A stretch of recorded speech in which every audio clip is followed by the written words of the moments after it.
explains what we're doing out here. He explains why we're doing out here with these signs.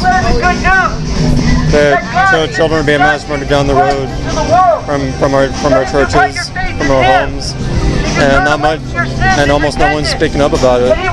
Almost nobody seems to care too much. Yeah, I mean, that's why we're out here at this family festival, as it's been called. Even when there's children out here, it's because children are being mass murdered and Christians are asleep. They're staying inside the church buildings. They're not getting out. They're not preaching the gospel to every creature. They're not living their preborn neighbor as themselves. Yes. Anyone here who is considering an abortion. So we're trying to save children from death and get the gospel to lost people. Women here who will adopt your child. That is not the solution here. Abortion is not right. Are you both Christians? God has called you to raise that child faithfully. To raise that child. So you know for sure that you would go to heaven if you died today? That is your responsibility. So based on that child deserves parents. Based on like what do you base it on? What's that? Train them up. God in Christ. To be godly men and women. That's good. So it's Jesus. You say Jesus has died for your sins. Do you read the Bible every day? Oh, both of you? We are here because we love you. Every day without fail? We are here because in God's you read the Bible every day without fail? That we must love Him every day on my phone on my and our Bible neighbors app. ourselves. And I read the Bible. Upon And these I'm in the Bible group on Wednesdays. hang So all the we laws have of one of the God's ladies law. give us the verse every day. And we are here because we love our God. We are here because we love you. And we are here because we love these precious little children that are made in the image of God. Keep reading it every day. We are here because these little children. Try to have a schedule where you read it once a year, so that you know the whole of God's word. Because that's why so many people misinterpret God's word and take it out of context, because they don't know the whole of Scripture. They know one verse, one passage, one book, but they don't know the whole Bible. So they take one passage and rip it out of context and rip it to pieces, and they interpret it to mean something totally different than what it actually means, because they're not like. There's a part in the book of James that if you went by one verse, then you could say, yeah, we're saved by our own works. But if you take the whole of God's word, it says the opposite. We can't save ourselves. So you can only interpret God's word correctly if you know it, the whole Bible. If all that makes sense. Were you aware of this Holocaust before? People killing babies.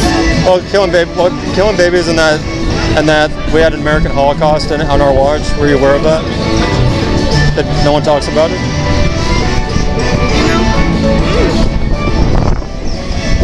But you knew that they were killing babies. Yes. Okay. Well, we're not from up here. We're from down south. So we see a lot of protests as well. So yeah. You see protesters outside abortion mills?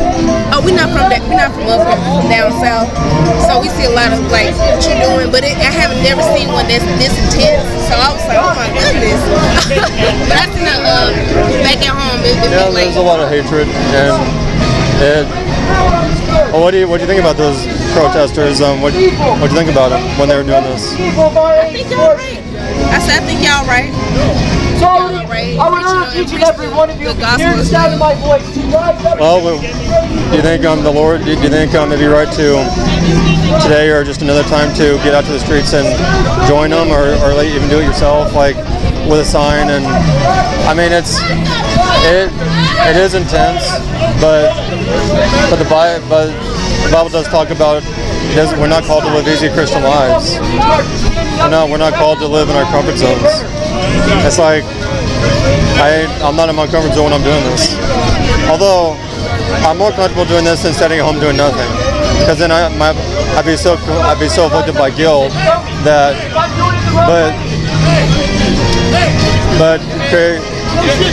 But Christians, they don't get out and preach the gospel.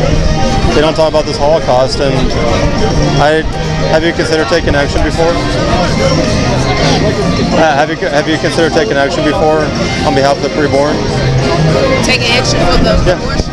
Well, on behalf of the preborn to save them from death. I have not. But I do go out and minister to Ladies and gentlemen, if on the side of the streets and help them. I cook dinners and stuff by for the coming out here missionaries trying to be a at my voice, church. little So I children do who that, will but be I murdered. never thought of doing Please that. come over here and I'm reason at with us and tell us what is the proper way to rise up where do you against live? genocide? I live down south. What is the in proper Tennessee. way to rise up against this Or abortion maybe holocaust? do you live in a big city, small city? Big city, Memphis. 45 years in our nation. Let us know. I'm sure there are abortion mills If in we are doing Memphis. it wrong, then let us know.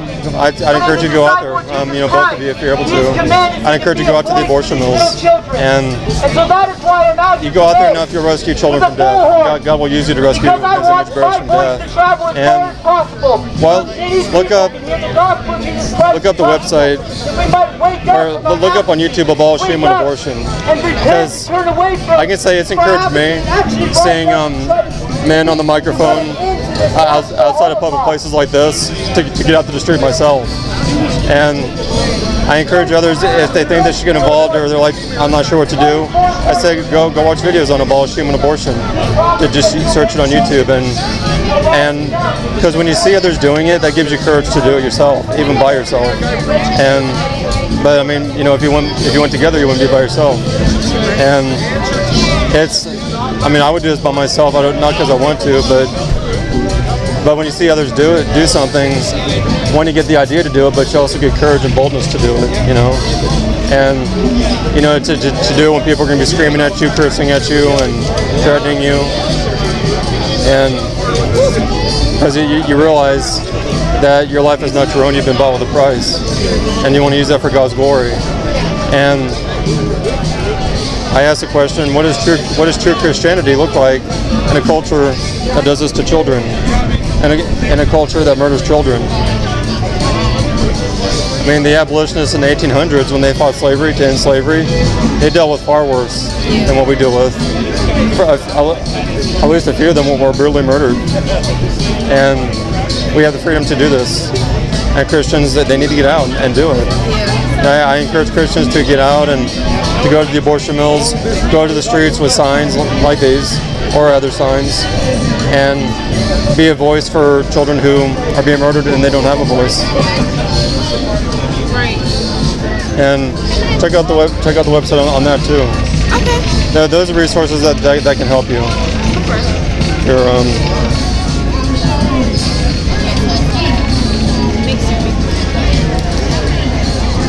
I'll give you websites on there. That'll give you some ideas of what can I do. Children are being mass murdered. People are dying and going to hell. Children are being mass murdered. What can I do? And I mean, for me, like I see guys preaching on the microphone. I'm like, I can do that. I can get out and hold signs and just forget about myself. Forget that I don't want people screaming at me or cursing me out, threatening me. I can forget about that. I have yet to be physically harmed doing this. I have not had anyone physically harm me. I've had people take signs out of my hands and try to destroy them. A woman brushed by my sign earlier, but I haven't been physically harmed. I haven't had anything thrown at me that I'm aware of. So but even if you did, we have to live for God, for His glory, and not be concerned with ourselves when our neighbors are being led away to be murdered. And read God's word and obey what you read. Read it every day, and obey what He's saying. What were your names? Jesse? Tracy? Casey.